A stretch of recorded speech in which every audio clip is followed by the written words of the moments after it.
Mga kapatid, posibleng mauwi sa World War III, no? Yung gerang nangyayari ngayon dito sa Ukraine, mga tol, no? Dahil kinumpirma o nakumpirma na ng Amerika na ang North Korea daw, mga tol, ay nagpadala nga, no, sa Russia ng mga sundalo. Nasa 3,000 mga sundalo, mga kapatid, ang pinadala ng North Korea dito sa Russia, no, sa gitna ng gera ng Russia at Ukraine. At ang resulta, mga kapatid, sabi nga rito sa report, as a result of this confirmation, some European leaders have suggested deploying troops to defend Ukraine, mga kapatid, no? Ang suggestion daw ng mga European leader ay magpadala na rin o mag-deploy na rin ng mga sundalo sa Ukraine, mga tol. So yun nga yung sinasabi natin itong nakaraan dahil nga sa pagpapadala ng North Korea ng kanilang mga sundalo rito sa Russia upang tulungan ng Russia, pwede na nga rin talaga magpadala, mga kapatid, yung mga kaalyado naman ng Ukraine para depensahan din, no? Sabi rito sa report, how will this development changes the conflict's trajectory? Will this open a new front in the Ukraine war? Will NATO and US allies like South Korea get involved, mga kapatid? Tanong yon, makikisali na rin ba, mga kapatid, ang iba pang mga kaalyado? No? Yan ang ating panoorin ngayon at bigyan natin to ng reaction video and commentary. Etong balitang to, mga tol, ay mula sa international news media na WION, no? Panoorin natin to at samahan ninyo ko, mga kapatid. Pwede kayo magbigay ng reaction and comment sa comment section sa ibaba. Huwag niyo kalimutan mag-subscribe at paki-like na rin po itong ating video. Alright? Our next story is about a war that, even after 2 years of intense fighting, is showing no signs of abating. Will it conflagrate into a World War III? As of now, it looks like things are heading in that direction. Naku po, yan, no? Sa ngayon, mga kapatid, mukhang ang direction, mga kapatid, ng mga nangyayaring conflict dito sa Ukraine ay papunta na nga doon, no? Dahil nga sa pagkumpirma ng Amerika na ang North Korea daw, mga tol, ay nagpadala nga, no, ng 3,000 mga sundalo dito sa Russia. O para maging fair game o para maging patas, mga kapatid, magde-deploy din. Ito yung sinasuggest ng European leaders. No, sinasuggest nila na mag-deploy na rin ng tropa, no, ng mga sundalo sa Ukraine para dumipensa o para makipaglaban na rin. No, tuloy natin. And why are we saying that today? Because after months of speculation, it has been confirmed that North Korea is indeed sending troops to Russia. Oh, nung una tinatanggi pa nila, mga kapatid. Ang unang nagsabi nito, ang unang naglabas nito o nag-booking sa kanila is yung South Korea, no? At tinatanggi pa yan ng North Korea, pero ngayon nakumpirma na. Does this open a new front in the Ukraine war? Will the confirmation of this military partnership change the course of the conflict? Will it escalate tensions between Russia and Ukraine's Western allies? Remember, some European leaders in the past have suggested putting boots on the ground. So, will NATO countries and other US allies like South Korea join the war is the question. Yun na nga, no? At pag sumali yan, mga kapatid, no, talagang pwede nga itong pagmulan na ng ikatlong labanang pandaigdig. Bakit pandaigdig, mga tol? Kasi marami nang involved, eh. 'Di ba? Dati ang naglalaban lang ito Russia at saka Ukraine, 'di ba? Sila lang yung naglalaban, mga tol. Ang Russia, part ng dalawang kontinente. Part ng siya ng ng Europe ay ng Asia at saka ng Europe, no? Kalahati. Ang Ukraine naman part ng Europe, no? At dahil nga sasali, mga kapatid, ang North Korea, maikisali na rin itong South Korea, mga tol. At yung NATO, no, maikisali na rin at ang dami ng bansang maikisali. Diba?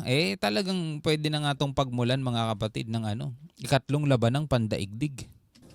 Now, we will explore that in just a bit, but first, let's just get you up to speed with what we know as of now. Here's what's going on. South Korea, NATO, and the United States claim that thousands of North Korean troops are training in Russia. Listen to this. We assess that between early to mid-October, North Korea moved at least 3,000 soldiers into eastern Russia. Nung unang report, di ba, 1,500 lang. Ito, 3,000 pala. We assess that these soldiers traveled by ship from the Wonsan area in North Korea to Vladivostok, Russia.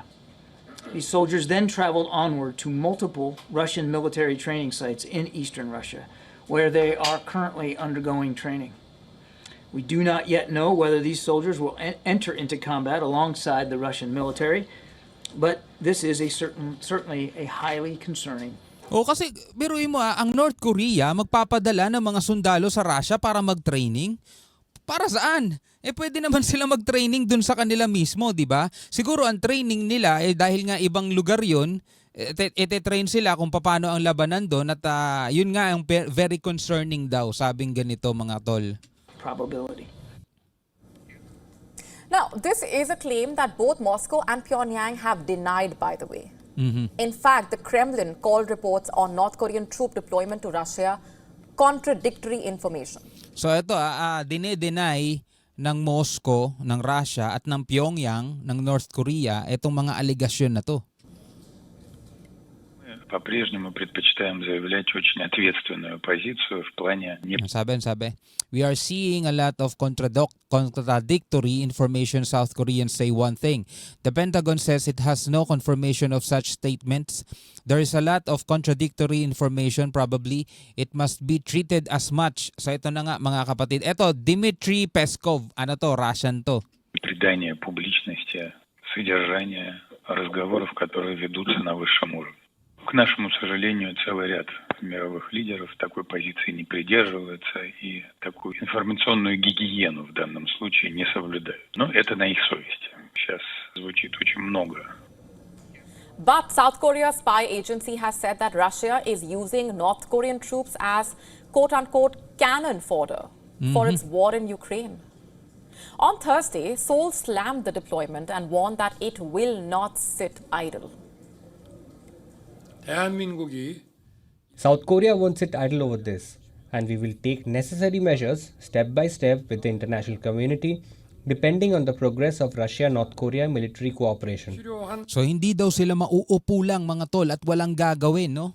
Kikilos sila para dito sa balitang to. 조치를 According to South Korea, the first batch of the elite forces left for the Russian city of Vladivostok early October. In fact, they say that 3,000 North Koreans are currently training at military bases across the Far East using Russian paperwork and Russian uniforms. Seoul says that thousands more are to follow.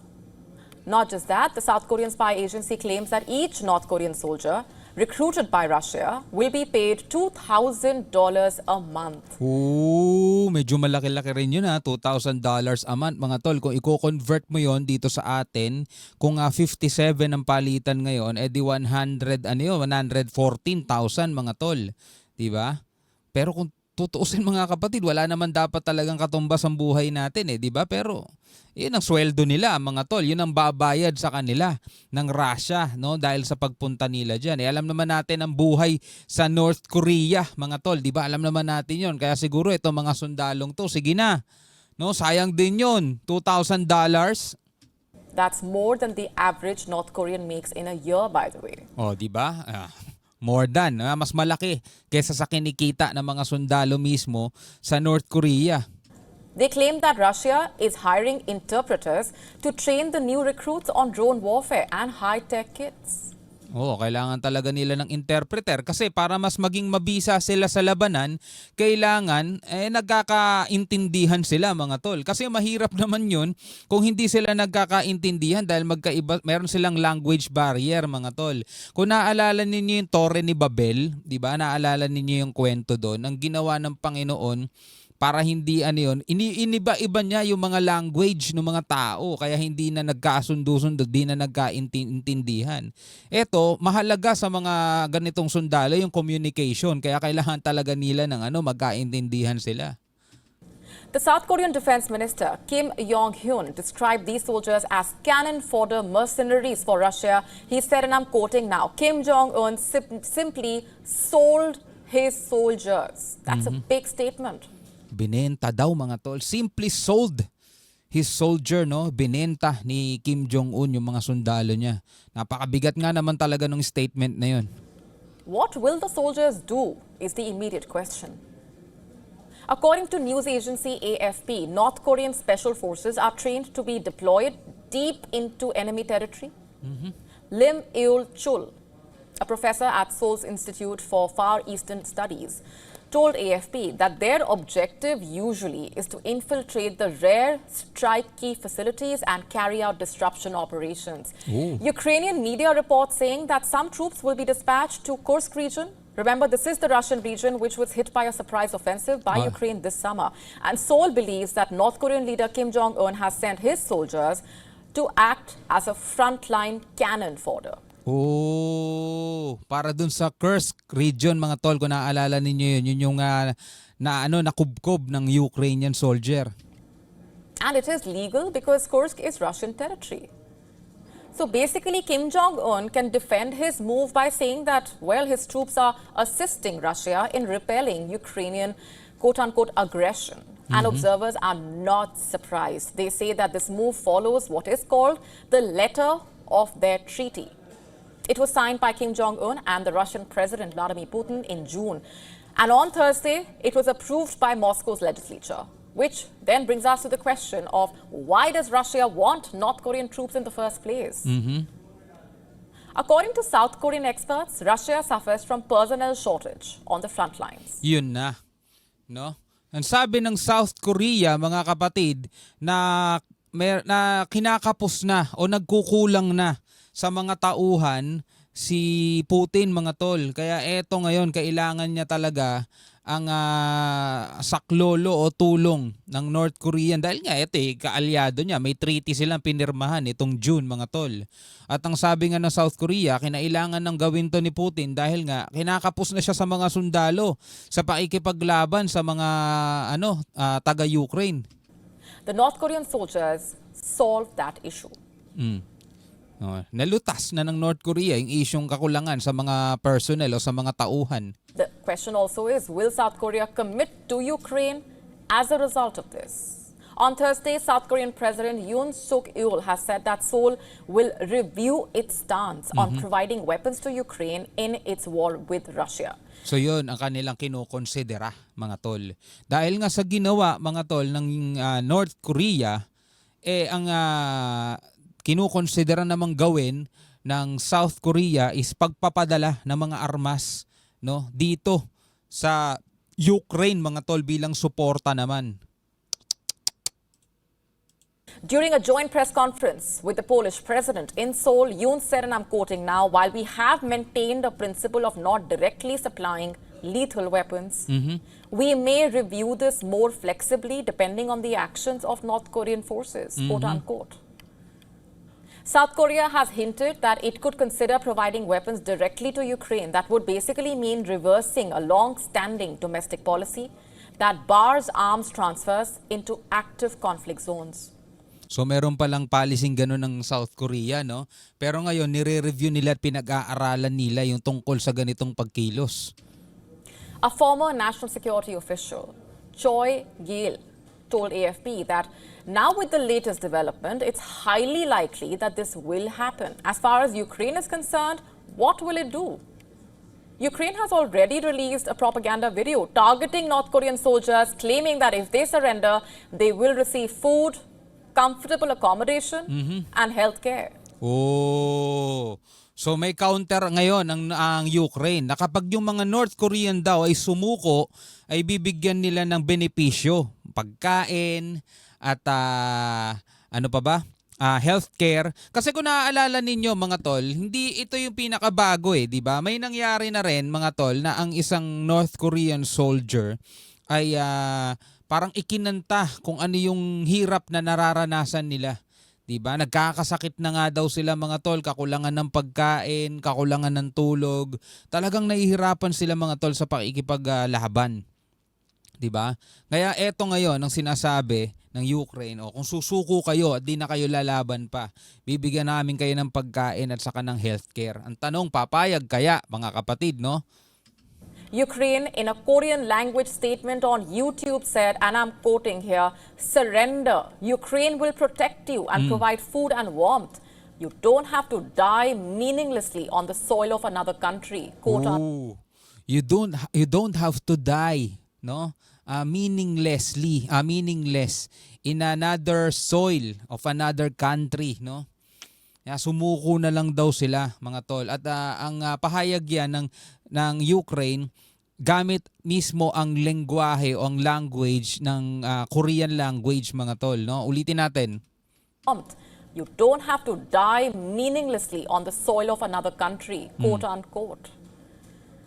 Now, here's where things get worrisome. The reports that thousands of North Korean soldiers may soon join Russia to fight in Ukraine are reviving the talk of sending European troops to Ukraine Yan na. and help Ukraine defend itself. The Lithuanian foreign minister told American news outlet Politico that it is time for European countries to revisit the French President Emmanuel Macron's idea of deploying troops to Ukraine.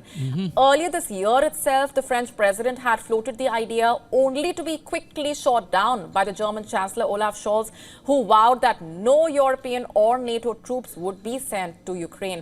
But things have clearly shifted as far as the Ukraine war is concerned. So dati pa palang dati pa palang idea yon, pero kumbaga tinapos muna yung usapan na yon at sinabi na walang ipapadalang troops mula sa NATO dito sa Ukraine. Pero ngayon mukhang sisilipin ulit nila at pag-uusapan at mukhang i-consider nila o re-reconsider nila yung bagay na gano'n na sinuggest ng French president ba?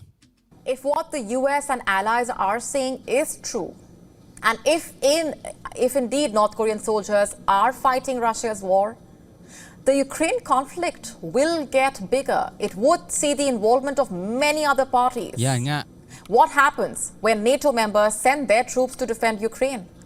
It would basically bring the US-led military bloc in direct conflict with Russia Yun for na the first time since Cold War. The US has already, in fact, warned Russia that any troops deployed against Ukraine will be fair game. Will the US then expand the Ukraine war is the question, from Ukraine to the world? Yun na nga mga tol, no? At kung totoo man na nakikipaglaban na o maikipaglaban na ang Korean o North Korean soldier dito sa Ukraine, maraming ang magiging involved na parties dito, magiging involved na mga bansa. At for the first time daw mga kapatid, maikipaglaban ng American soldier directly, no? Dito sa mga Russian soldier after ng Cold War nitong nagdaang mga panahon na mga tol, no? Kaya ito talaga posibleng mag-escalate pa ng mas matinding tensyon. Then expand the Ukraine war is the question, from Ukraine to the world. We will have to wait and watch for that answer. To stay up From Ukraine to the world. Yan ang sinabi mga tol, no? Na pwede daw mag-expand o lumaki pa itong gulong to from Ukraine to the world. Mula sa Ukraine papunta na sa buong mundo mga tol. Grabe. Anyway, bilang isang tao at Pilipino, ano masasabi mo dyan? Comment ka na lamang sa ibaba. Hanggang sa muli, ako nga pala si Shobaldi. Peace out.